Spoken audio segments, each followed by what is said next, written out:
नमस्कार विद्यार्थियों, एजुमोटिव take channel में आप सबका स्वागत है। आज हम विज्ञान के एक बहुत ही बुनियादी पर उतने ही दिलचस्प सवाल का जवाब ढूंढने वाले हैं।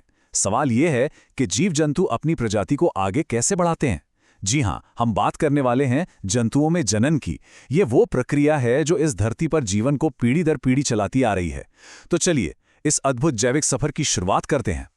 कभी ये सवाल मन में आया है कि आखिर जीवन का ये चक्र चलता कैसे रहता है, एक पीढ़ी से दूसरी, फिर उससे अगली। ऐसा लगता है जैसे ये सिलसिला कभी खत्म ही नहीं होगा। तो इस पूरी प्रक्रिया के पीछे का राज क्या है, बस इसी पहेली को आज हम सुलझाने वाले हैं। देखिए, इस रहस्यमयी प्रक्रिया का एक साइंटिफिक नाम है जनन, या जिसे हम रिप्रोडक्शन कहते हैं।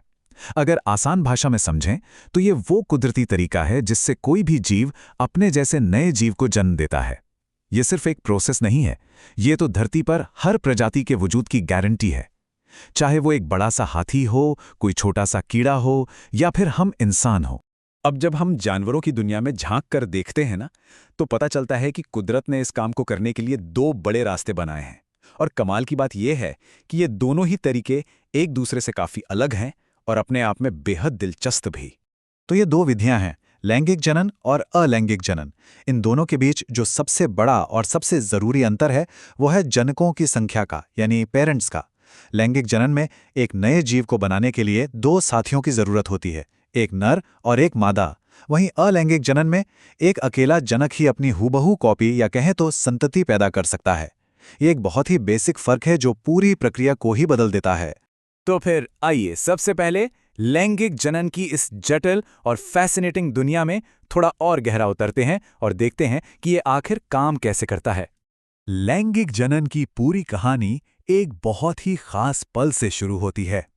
ये पल है नर और मादा युग्मकों के मिलने का, जिसे संलयन कहते हैं।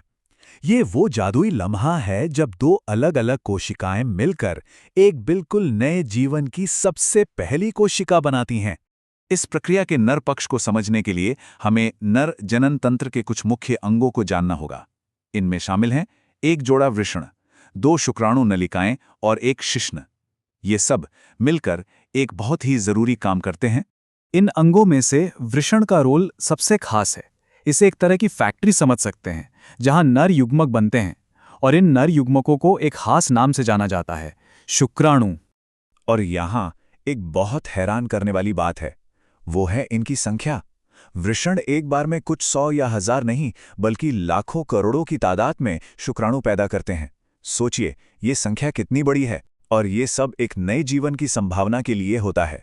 भले ही ये लाखों की संख्या में बनते हों, लेकिन हर एक शुक्राणु अपने आप में एक पूरी कोशिका है।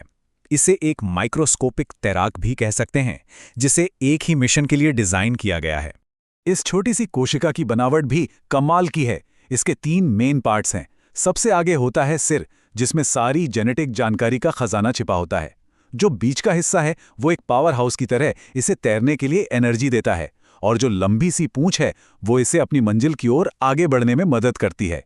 तो नर युग्मक यानी शुक्राणु की कहानी तो हमने समझ ली, लेकिन रुकिए, ये तो इस पहेली का सिर्फ आधा हिस्सा है। दूसरा और उतना ही जरूरी हिस्सा है मादा युग्मक। आखिर वो क्या है, वो कहां बनता है, और जब ये दोनों मिलते हैं तो जीवन का ये सफर आगे कैसे बढ़ता है? इन सभी सवालों के जवाब हम अपनी अगली चर्चा में ढूंढेंगे। यदि आपको ये जानकारी उपयोगी लगी हो तो इसे लाइक करें, अपने दोस्तों के साथ शेयर करें, और ऐसे ही और एजुकेशनल वीडियोस के लिए हमारे चैनल एडुमोटिव टेक को सब्सक्राइब करना ना भूलें। धन्यवाद।